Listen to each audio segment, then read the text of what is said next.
सियासत, संगठन और सरकार। दरअसल अगर ये तीनों मजबूत ना हो तो फिर मामला टाएं टाएं फेस, आरोप, आक्रोश और फिर पार्टी से आया राम गया राम की कहानी तैयार होने लगती है। लेकिन अगर वक्त पर संभल गए और वो भी चुनावी वक्त पर, तो फिर हो सकता है कि पार्टी के लोग और जनता भी आपकी हो सकती है। नमस्कार, मैं हूं आपके साथ प्रदीप पाजा। राजस्थान की सरकार की हालत इस वक्त लगता है काफी पसोपेश में। हालांकि सूबे के मुखिया अशोक गहलोत की सोच और अंदाज चाहे कितने ही मजबूत नजर क्यों ना आते, लेकिन लगता है अभी अंदरूनी परेशानियों का दौर खत्म नहीं हुआ है, क्योंकि इस बार कांग्रेस हिंदुस्तान लेवल पर खुद को मजबूत करने की प्लानिंग में जुटी है, ऐसा कहा जा रहा है। होता क्या है वो बाद में पता चलेगा। तो आइए एक बार फिर बात कर लेते हैं सूबे की सरकार की और बात कांग्रेस की। चूंकि सत्ता में है, जिम्मेदारियां हैं और अगले साल चुनाव में खुद को वापस काबिज करने की सोच है, तो फिर बात यहीं से शुरू करेंगे। अब देखिए, राजस्थान कांग्रेस में पिछले काफी वक्त से इस बात को लेकर मशक्कत चल रही है कि यहाँ के संगठन के ढांचे को कैसे मजबूत किया जाए। दरअसल पिछले काफी वक्त से मांग चल रही है कि निचले स्तर पर ही कांग्रेस की जो जमीन डोल रही है, पहले उसे मजबूत किया जाए। यानी जिन छोटे बड़े पदों पर ओहदेदार तैनात नहीं हैं, तो फिर आप पब्लिक तक कैसे पहुंच पाएंगे, सवाल बड़ा है।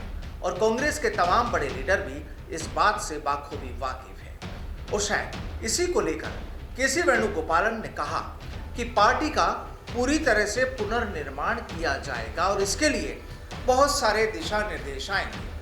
इसके लिए प्रत्येक कार्यकर्ता के पास एक काम होगा। हम व्यापक पुनर्गठन के साथ जनता के बीच में जाने का इरादा रखते हैं।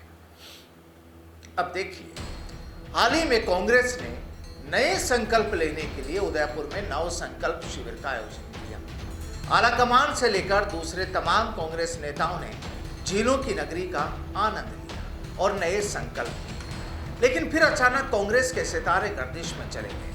नए और पुराने नेताओं ने पंजे को टाटा कह दिया, तो जाहिर है कांग्रेस के लिए झटका ही था। अब चाहे इसे कोई माने या ना माने, लेकिन हकीकत ही होती है। दरअसल राजस्थान कांग्रेस भी इस बात से अच्छे से वाकिफ है कि कांग्रेस कार्यकर्ताओं को अभी काफी कुछ सीखना होगा और शायद इसीलिए अब 1 और 2 जून को, यानी 1 और 2 जून को पार्टी एक वर्कशॉप का आयोजन कर सकती है और माना जा रहा है कि इसमें करीब 600-700 नेता कार्यकर्ता शामिल होंगे और इस कार्यशाला में कम से कम 50% युवा हो। अब यहाँ एक बात तो साफ है कि इस बार कांग्रेस का ज़्यादा फोकस युवाओं पर रहने वाला है। आखिर जनाब, युवा देश का भविष्य है और कांग्रेस को इस बार अपने और देश की, यानी दोनों के भविष्य की चिंता है, क्योंकि इसके बाद भी कांग्रेस की ओर से खुद को मजबूत बनाने के लिए कई आयोजन करने हैं।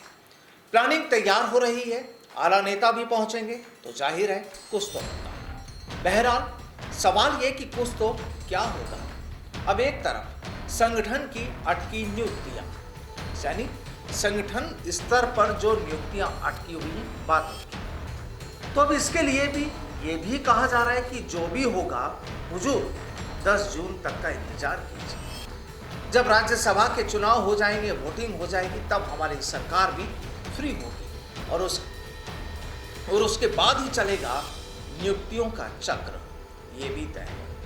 अब हालांकि इसके लिए सूबे के पूर्व डिप्टी सीएम सचिन पायलट चाहे कितने ही लंबे वक्त से बात कर रहे हैं, लेकिन जनाब होगा तो तभी, और वही जो सूबे के सरदार चाहेंगे, क्योंकि कांग्रेस आला कमान भी इन्हें हरी झंडी दे चुके हैं। जाहिर है चुनाव का मौसम है, साथ इनका भी नहीं छोड़ना है, पब्लिक को छोड़ना है, लेकिन लगता है अंदर की खटास भी अभी कम नहीं हुई। खैर जो भी हो, फिलहाल तो राज्यसभा के लिए जंग लड़ी जा रही है और देखना होगा कि आखिर इस बार किसकी किस्मत के सितारे चमकते हैं।